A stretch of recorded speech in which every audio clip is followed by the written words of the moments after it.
Thank you, Avril, for that really lovely introduction. We all have days and dates and times in our lives where our own lives take on a completely new direction. I bet if I was to ask you now, you could remember a date or a specific time on that date, maybe, where something extraordinary happened for you. I know I can. Cast your mind back to the 6th of January 2006. Where were you that day? What were you doing? Well, I know what I was doing, and I know something else. I would not have been standing here in front of you like this because I would not have been able to stand in front of you. And it's a story about the 6th of January 2006 that I'd like to share with you today. It's a story about tenacity. It's a story about incremental, painful, slow progress. And it's a story about making the most difficult choices a human has to make. And it's a story about you. How could it be about you, you ask? Well, what happened to me could happen to anybody and does on a regular basis. Maybe not the very same circumstances, but consider this. How many of you have ever felt that you've got more to give, that you're not tapping into that armory of resources deep inside yourself? How many of you have been deeply and negatively affected by something that's been said to you? How many of you have felt trapped, that you've no way out of your circumstances? And how many of you have wished that you had more choice in your life? Well, if this is the case, I have something to offer you. I'm Rachel Gatto. I share real stories to real people. I'm a coach, author, therapist, lover of hens and Prosecco. So you've known me now, about 2 minutes? By that experience, how many of you would say, this is a broken woman? Who would say that this lady has lost everything she holds dear? Which of you would say this woman has been brought to her knees quite literally? All by the 6th of January 2006? Absolutely true. So where do I begin? Well, let me begin by saying this. I believe we are all a product of our past. We are formed by our environment, by the people who surround us, by the actions we take and the decisions that we make. I'm sure some of you have met people who say that they have no choice, that this is the way it is, they can't change anything. Well, you need to know that I don't believe this to be true. I believe that we ultimately always have a choice, no matter how small. And so the story I'm going to share with you today is really a story about choices. So back to the 6th of January 2006. I was walking my own long mile. I was walking from a neurology ward down to an operating theatre where I was to undergo about 12 hours of neurosurgery designed, hopefully, to save my life. You see, the first I knew about myself being ill was when I began to drive on the wrong side of the road. Sometimes I lost the use of my legs at night when I was taking a bottle to my daughter. And many of you would say, well, why didn't you go to a doctor? Why didn't you explore that? Well, you see, I was still responding to an adverse childhood. I was still responding to the loss of my brother to cancer at the age of 28. I was still reeling from the tragic loss of my husband in a terrible accident that I was present at, and I couldn't save him because I was pregnant. So you can understand how I might have put all of these symptoms down to stress. But I really knew about it the morning when I came to on my back in the kitchen with my little girl sitting on me crying and saying, "Mummy, please don't die." Medical test revealed that I had a benign inoperable brain tumour, an AVM, a grade 6 AVM. I was told that I needed to go home and put my affairs in order. Now, of course, I was terrified. Of course, I was shocked and frightened like anybody would be. I was frightened for the future of my daughter. But it didn't stop me trying to find a solution. I visited every neurology department on the island of Ireland with the same result. You need to put your affairs in order. There's nothing we can do for you. Undeterred, I went to the UK and I visited 3, not 4, not 5, but 6 neurology departments in 6 different hospitals. As soon as my scans went up, they were taken down and put back in the envelope. We're sorry, Mrs. Scotto, there's nothing we can do for you. You need to put your affairs in order. Take care of your daughter. You can imagine the devastation. And I had a little habit in those days where every time something went wrong for me, I went out and bought a pair of shoes. And I had a huge shoe collection at this point in my wardrobe. But I never gave up. And then finally, a chance meeting with a neurologist who knew somebody else, who said there's a man in Bristol, Mr. Richard Nelson. I'll never forget his name. He's a maverick surgeon. He may be able to save you. So I wrote to this surgeon and he wrote back, "Dear Mrs. Scotto, I'm willing to give it a go to try and save your life, but you need to know 2 things. The chances of you surviving are quite slim. And if you do survive surgery, you will most likely be paralyzed down the left-hand side of your body for the rest of your life. Think about it and come back to me." What a choice. I was so frightened.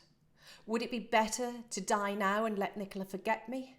What would happen if I did survive and I was paralyzed? What would happen if I died in surgery? Well, I think you know the choice I made. And so on the 5th of January 2006, I flew to Bristol from Cork. And on the morning of the 6th, surgery began.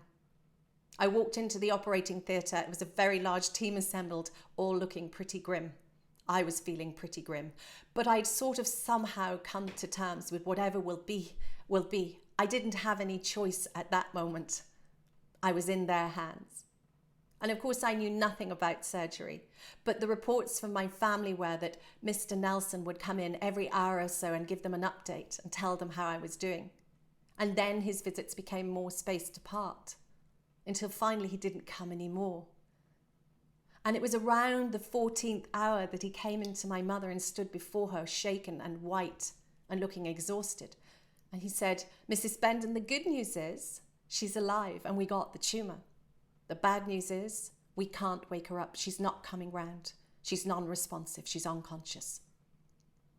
Now, I am unconscious at that point, but I've suddenly become incredibly conscious. Suddenly I'm aware of the need to speak because Mr. Nelson said to my mother, she's got an intracranial bleed. That means I was bleeding into my brain and I didn't have long. And this consciousness came to me at this point, and I was acutely aware I needed to tell them I didn't have enough energy to sustain any more surgery. I was in effect dying. It was like climbing a cliff face with my fingernails to get the words out for them to listen to me. I managed one word, which was "don't." The nurse sitting beside me heard me and reported to Mr. Nelson, and he decided to wait. So they put me in a CT scanner, and a miracle of sorts happened within the next couple of hours because I managed to stop the bleeding. I managed to begin to absorb the clot that was forming in my brain that was going to kill me. My life was saved. And it was quite some time before I became conscious again. It was quite some time before I became aware of my environment again. But I clearly remember the moment when I did. I was trying to turn over in the bed. I was trying to move my position in the bed and nothing happened. And I tried again and again and again to no avail. It was like a weight, a heavy weight was resting on one side of my body. I couldn't move. And I tried again and again and again. And as I fell back onto the mattress again, Mr. Nelson's letter came into my head and I heard his voice. "If you survive, you will be paralyzed down the left-hand side of your body." And it's important to note at this time that I was actually left-handed naturally. So I was devastated. The whole import of it came home to me in that moment. And I wept. I wept for my lost childhood. I wept for my brother. I wept for my husband. I wept for my daughter. and I wept for myself. How would I navigate this? How would I find a way to live now after so much had gone wrong? And it was days and days and days before I became strong enough to really process what had happened to me. And it was weeks before I was well enough to really make any progress. And I remember the day the nurses came to me and said, "Tomorrow, Rachel, you're getting out of bed." And for 1 second, the whole nightmare evaporated from me. Tomorrow I'm going to get out of bed. Tomorrow this nightmare will be over. Tomorrow I'm going to walk again. So you can imagine my horror as 3 nurses come towards me, pulling a crane and carrying a hammock. And as they craned me out of bed, I looked into my friend's eyes as she watched, and I saw the tears fall down her face. I saw her misery and sadness, and she confided to me many, many years later over a glass of wine that she at that moment had wished that I died in surgery.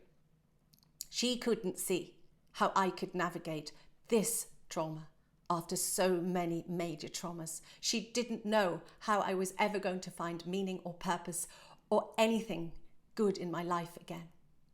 And at that moment, I would have agreed with her. But I was stronger than I thought. And over the weeks, I became stronger and stronger. Till finally I was transferred to Biro, which is the Brain Injury Rehabilitation Unit in Bristol attached to the hospital. And there I was to go to learn to live with my disability. I had the most wonderful therapists and great doctors and nurses all working to give me independence. I remember the first time I cooked. It took me 3 hours to make a vegetable stir fry with one arm. I should have become a weight loss expert.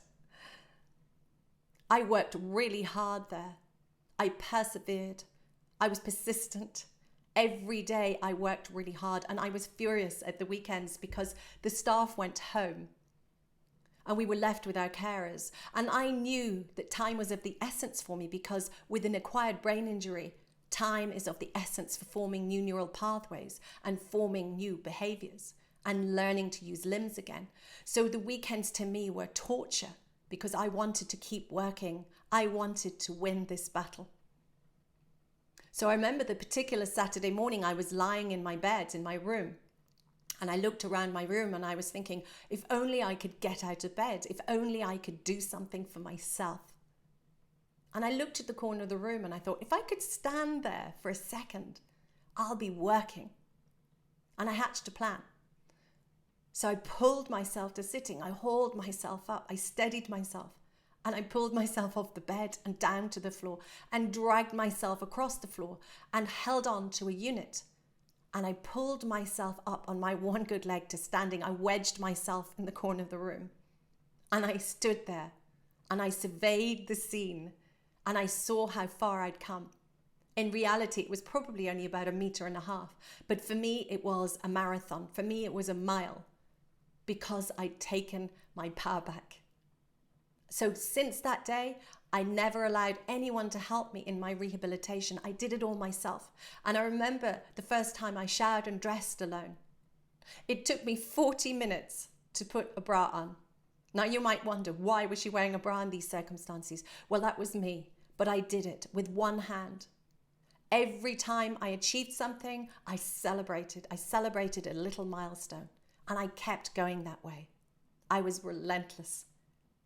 Eventually, I started to get a little bit of use back in my leg. My arm, unfortunately, stayed completely dead, but over time, I gained a little bit of use. And I was making great progress, but there was something I knew was missing in me. There was a darkness in me that I knew I needed to alter. And it came to me, I needed to go home. I needed to go home to my home country. I needed to go home to Ireland. And so against all medical advice and my family's advice, don't do this at home yourselves, but I chose to leave the medical care and to go home to Ireland. And I did. And it was difficult, but I survived it.